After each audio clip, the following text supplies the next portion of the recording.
नमस्कार विद्यार्थी मित्रांनो, स्वामी रामानंद तीर्थ मराठवाडा विद्यापीठाअंतर्गत पदवीच्या अंतिम वर्षाच्या ज्या परीक्षा होऊ घातलेल्या आहेत त्या परीक्षा देत असताना पदवी अंतिम वर्षाचे विद्यार्थी ज्यांचे बॅकलॉग बाकी आहेत असे विद्यार्थी त्यांच्यासाठी हा व्हिडिओ या ठिकाणी अत्यंत महत्त्वाचा ठरू शकतो।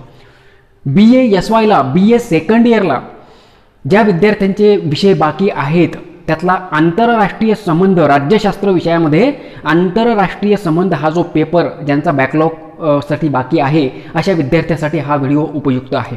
याशिवाय स्पर्धा परीक्षेची तयारी करणारे विद्यार्थी जर असतील तर त्यांच्यासाठी सुद्धा या व्हिडिओची उपयुक्तता आंतरराष्ट्रीय संबंध या पेपरवर जे प्रश्न तुम्हाला विचारले जाणार आहेत ते प्रश्न स्पर्धा परीक्षेसाठी सुद्धा तितकेच महत्त्वपूर्ण आणि उपयुक्त असलेले प्रश्न या ठिकाणी दिसतात आणि म्हणून आंतरराष्ट्रीय संबंध इंटरनॅशनल रिलेशन हा विषय घेऊन जे विद्यार्थी अभ्यास करतायत त्यांच्यासाठी वस्तुनिष्ठ प्रश्न घेऊन आपण या व्हिडिओच्या माध्यमातून या ठिकाणी चर्चा करणार आहोत आणि म्हणून या व्हिडिओमध्ये आंतरराष्ट्रीय संबंधावर आधारित काही प्रश्न आपल्या समोर मांडण्याचा प्रयत्न मी करणार आहे। आपण हा व्हिडिओ जास्तीत जास्त विद्यार्थी मित्रांपर्यंत शेअर कराल अशी अपेक्षा आपल्याकडून करतो आणि आपण आपल्या मेन टॉपिककडे या ठिकाणी वळूया।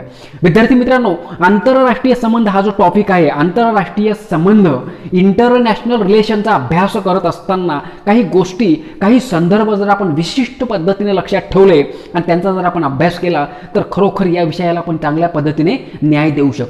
कशाला म्हणायचं आंतरराष्ट्रीय संबंध हे आपण आपल्या तासिकांच्या माध्यमातून अभ्यासले तर आहेच, सैद्धांतिक अभ्यास केल्यानंतर वस्तुनिष्ठ प्रश्न अभ्यास करणं सोपं जातं ही गोष्ट मी तुम्हाला सांगत आलो।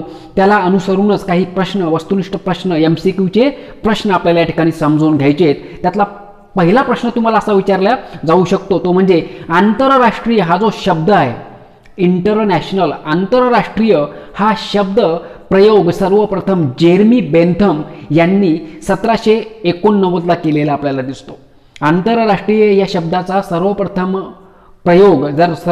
शब्द प्रयोग जर कोणी केला असेल तर तो जेरमी बेंथम यांनी केला, तो 1789 साली केलेला आपल्याला दिसतो। वस्तुनिष्ठ स्वरूपामध्ये प्रश्न विचारला जाऊ शकतो। त्यानंतर आंतरराष्ट्रीय संबंध म्हणजे काय याची परिभाषा, यातले संदर्भ, यातल्या व्याख्या आपण ज्यावेळेला पाहिल्या त्यावेळेला अनेक संदर्भ घेतले होते, परंतु या ठिकाणी वस्तुनिष्ठ स्वरूपामध्ये प्रश्न विचारला जाऊ शकतो तो म्हणजे आंतरराष्ट्रीय संबंध म्हणजे राष्ट्रामधील संबंध होय। आंतरराष्ट्रीय संबंध म्हणजे राष्ट्रामधील संबंध होय ही गोष्ट आपल्याला लक्षात ठेवायची आहे। म्हणून असाही प्रश्न तुम्हाला MCQच्या स्वरूपात विचारला जाऊ शकतो। यानंतर तुम्हाला आंतरराष्ट्रीय संबंधामध्ये पहिलं महायुद्ध दुसरं महायुद्ध या संदर्भातले प्रश्न हे तुम्हाला परीक्षेला विचारले जाऊ शकतात। पहिलं महायुद्ध कधी झालं? जागतिक पातळीवर आंतरराष्ट्रीय राजकारणात आंतरराष्ट्रीय स्तरावर पहिल्या महायुद्धाचा ज्यावेळेला उल्लेख केला जातो त्यावेळेला पहिलं महायुद्ध हे 1914ला सुरू झालं तर 1918ला ते महायुद्ध संपलं। 1914 ते 1918 हा कार्यकाळ पहिल्या महायुद्धाचा कार्यकाळ असलेला आपल्याला दिसतो। त्यानंतर दुसरं महायुद्ध कधी झालं म्हणजे पहिल्या महायुद्धाच्या कार्यकाळासंदर्भात प्रश्न येऊ शकतो, तसाच दुसऱ्या महायुद्धाच्या संदर्भात सुद्धा आपल्याला प्रश्न विचारला जाऊ शकतो। तो म्हणजे दुसरं महायुद्ध कुठल्या कार्यकाळामध्ये झालं, खाली 4 पर्यायामध्ये तुम्हाला त्याचं उत्तर शोधावं लागतं। मग पहिलं महायुद्ध 1914 ते 1918 या 4 वर्षांच्या कार्यकाळात झालं तर दुसरं महायुद्ध कधी झालं असा जर प्रश्न तुम्हाला विचारला तर त्याचं उत्तर आपल्याला देता आलं पाहिजे। ते म्हणजे दुसरं महायुद्ध 1939ला सुरू झालं, 1939ला सुरू झालं आणि दुसरं महायुद्ध 1945ला संपलं ही गोष्ट आपल्याला लक्षात ठेवायची। पहिलं महायुद्ध 1914 ते 1918 आणि दुसरं महायुद्ध 1939 ते 1945 हा संदर्भ आपल्याला लक्षात ठेवायचा आहे। वस्तुनिष्ठ स्वरूपामध्ये MCQच्या रूपाने प्रश्न विचारला जाऊ शकतो, महत्त्वाचा प्रश्न आहे हेच मला तुम्हाला सांगायचं आहे। याच्यानंतर तुम्हाला असंही विचारलं जाऊ शकतं, फॉर एक्झाम्पल तुम्हाला असंही विचारलं जाऊ शकतं की पहिल्या महायुद्धानंतर जो राष्ट्रसंघ स्थापन झाला, जो राष्ट्रसंघ जागतिक शांतता प्रस्थापित करण्यासाठी जो राष्ट्रसंघ स्थापन झाला तो राष्ट्रसंघ कधी स्थापन झाला असा प्रश्न आपल्याला विचारला जाऊ शकतो। त्यावेळेला 10 जानेवारी 1920ला राष्ट्रसंघाची स्थापना झाली हा संदर्भ सुद्धा वस्तुनिष्ठ प्रश्नाच्या स्वरूपामध्ये विचारला जाऊ शकतो आणि म्हणून महत्त्वाचा प्रश्न आहे. यालाच अनुसरून दुसरा प्रश्न विचारला जाऊ शकतो, तो म्हणजे जो राष्ट्रसंघ 10 जानेवारी 1920ला स्थापन झाला त्यावेळेला प्रथमतः या राष्ट्रसंघाचे सदस्य किती होते, तर या राष्ट्रसंघाचे सदस्य राष्ट्र हे 42 होते. ही गोष्ट सुद्धा आपल्याला ठिकाणी माहिती असणं गरजेचं आहे. याच्यानंतर आपल्याला प्रश्न विचारला जाऊ शकतो तो म्हणजे वाक्याच्या स्वरूपात की अमुक वाक्य कुठल्या विचारवंताचं आहे. फॉर एक्झाम्पल, या आंतरराष्ट्रीय राजकारण म्हणजे सत्ता प्राप्तीसाठी राष्ट्रांमध्ये चाललेला संघर्ष होय. आंतरराष्ट्रीय राजकारण म्हणजे सत्ता प्राप्तीसाठी राष्ट्रांमध्ये चाललेला संघर्ष होय असं विधान कुणी केलं, तर असं विधान हेन्स जे मॉर्गेनथॉ या विचारवंताने केलेलं आहे. हेन्स जे मॉर्गेनथॉ काय म्हणतात, हेन्स जे मॉर्गेनथॉ असं म्हणतात की आंतरराष्ट्रीय राजकारण म्हणजे सत्ता प्राप्तीसाठी राष्ट्रांमध्ये चाललेला संघर्ष म्हणजे आंतरराष्ट्रीय राजकारण होय. अशा पद्धतीचं विधान हेन्स जे मॉर्गेनथॉ यांनी केलेलं आहे. म्हणून हे अशा पद्धतीचं विधान कुणी केलं, तर खाली हेन्स जे मॉर्गेनथॉ असा पर्याय ज्या ठिकाणी आहे त्या ठिकाणाला तुम्हाला क्लिक करायचं आहे, त्या ठिकाणी तुमचं उत्तर बरोबर होऊ शकतं आणि म्हणून असेही प्रश्न परीक्षेमध्ये MCQच्या रूपाने विचारले जातात. पुढे तुम्हाला असाही प्रश्न येऊ शकतो, तो म्हणजे वास्तववादी सिद्धांताचा पुरस्कर्ता कोण आहे. वास्तववादी सिद्धांत आंतरराष्ट्रीय संबंधाच्या बाबतीत आंतरराष्ट्रीय संबंधाच्या अभ्यासाचा वास्तववादी सिद्धांत कुणी मांडला, रिअलिस्टिक थेअरी कुणी मांडली, वास्तववादी सिद्धांत कुणी मांडला, तर आंतरराष्ट्रीय संबंधाच्या अभ्यासाचा वास्तववादी सिद्धांत हेन्स जे मॉर्गेनथॉ यांनी मांडला. हे आपल्याला माहिती पाहिजे. हा प्रश्न अनेक वेळेला विचारला गेला, आताही विचारला जाऊ शकतो आणि म्हणून आपल्याला लक्षात ठेवायचे की वास्तववादी सिद्धांताची मांडणी हेन्स जे मॉर्गेनथॉ यांनी केलेली आहे. मग असाही पुढे तुम्हाला याच प्रश्नाला अनुसरून प्रश्न विचारला जाऊ शकतो की वास्तववादी सिद्धांतामध्ये किती तत्वांची मांडणी हेन्स जे मॉर्गेनथॉ यांनी केलेली आहे. वास्तववादी सिद्धांतामध्ये किती तत्वांची मांडणी, 6 तत्वांची मांडणी, 6 प्रिन्सिपल, 6 तत्वांची मांडणी हेन्स जे मॉर्गेनथॉ यांनी आपल्या आंतरराष्ट्रीय संबंधाच्या वास्तववादी सिद्धांतामध्ये केलेली आहे. हे 6 तत्व आपल्याला माहिती असणं गरजेचं आहे. वस्तुनिष्ठ स्वरूपामध्ये तुम्हाला 1 तत्व, 4 तत्व, 6 तत्व का 8 तत्व अशा पद्धतीचे पर्याय खाली असू शकतात. त्यातली 6 तत्व ही वास्तववादी सिद्धांतामध्ये हेन्स जे मॉर्गेनथॉ यांनी मांडली हे आपल्याला माहिती असणं गरजेचं आहे. याच वास्तववादी सिद्धांताला अनुसरून एक प्रश्न असाही विचारला जाऊ शकतो, तो म्हणजे सत्ता ह्या घटकाला वास्तववादी सिद्धांतामध्ये हेन्स जे मॉर्गेनथॉ यांनी सर्वोच्च स्थान दिलेलं आहे. सत्तेचं समर्थन करणारा सिद्धांत म्हणून सुद्धा वास्तववादी सिद्धांताचा उल्लेख केला जातो. ही गोष्ट आपल्याला माहिती पाहिजे. MCQच्या रूपाने प्रश्न विचारला जाऊ शकतो, त्यावेळेला त्याचं उत्तर आपल्याला देता आलं पाहिजे आणि म्हणून महत्त्वाचा प्रश्न आहे. त्यानंतर हा जो वास्तववादी सिद्धांत आहे तो कुणी मांडला, आत्ताच मी तुम्हाला सांगितलं की वास्तववादी सिद्धांत हेन्स जे मॉर्गेनथॉ यांनी मांडला.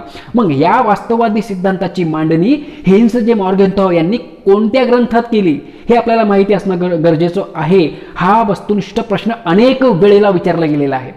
वास्तववादी सिद्धांत हेन्स जे मॉर्गेनथॉ यांनी politics among the nation, politics among the nation हे ग्रंथाचं नाव आहे.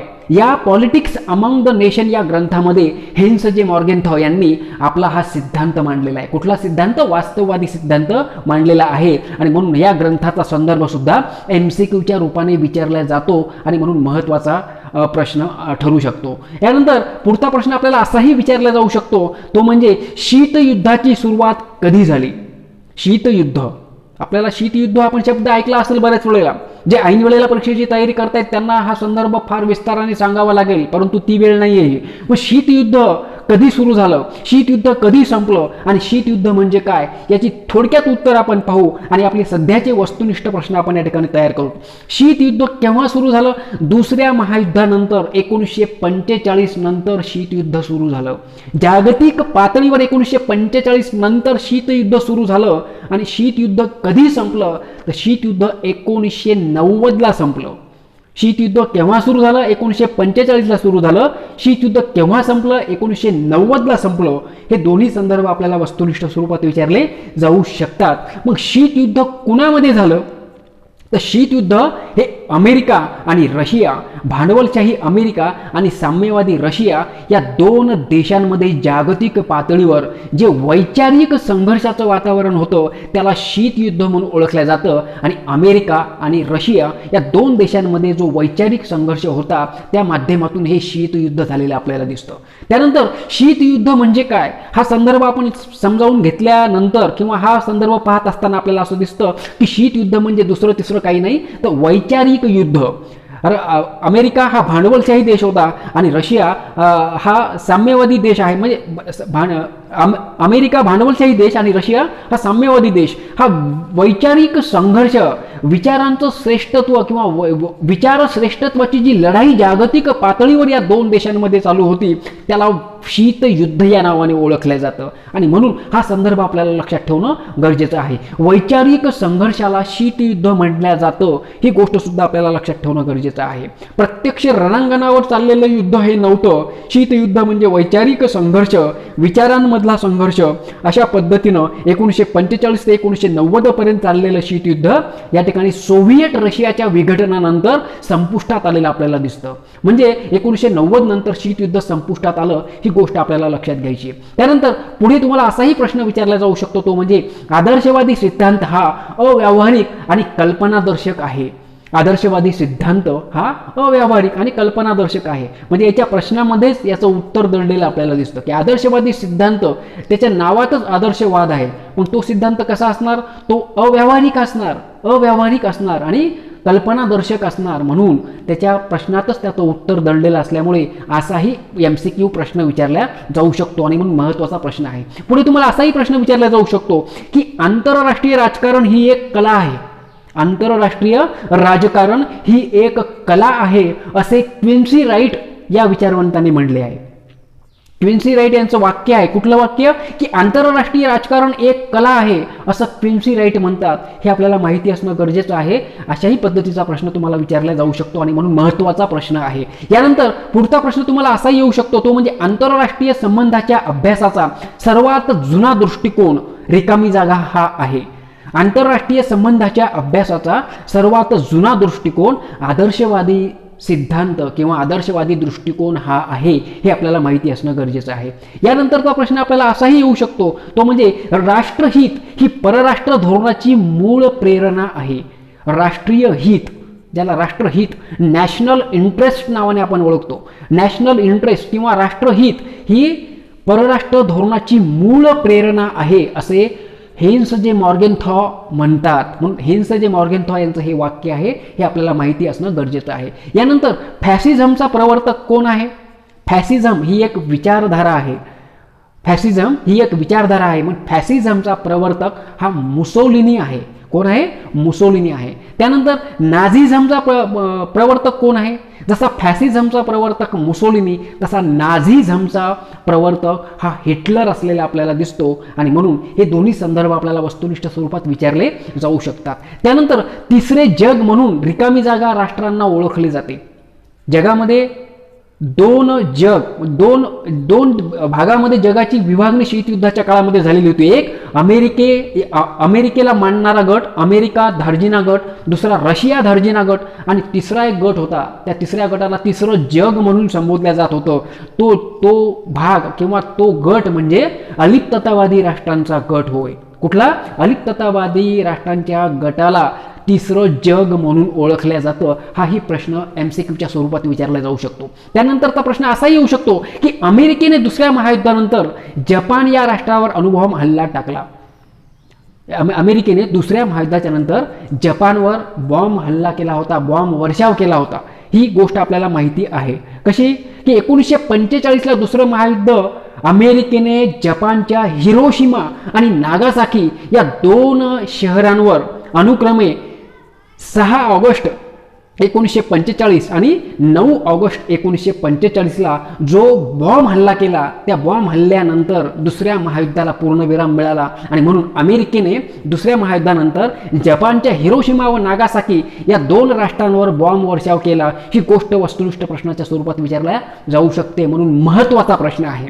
यानंतर शीतयुद्ध अमेरिका व रशिया या दोन महासत्तांमध्ये झाले. यापूर्वीच आपण सांगितलं तो संदर्भ पुन्हा या ठिकाणी आलेला आहे की शीतयुद्ध अमेरिका आणि रशिया या दोन महासत्तांमध्ये 1945 ते 1990 त्या दरम्यान झाले, ही गोष्ट आपल्याला माहिती असणं गरजेचं आहे. त्यानंतरचा प्रश्न तुम्हाला असाही येऊ शकतो की 1991 साली सोव्हिएट रशियाचे पतन झाले.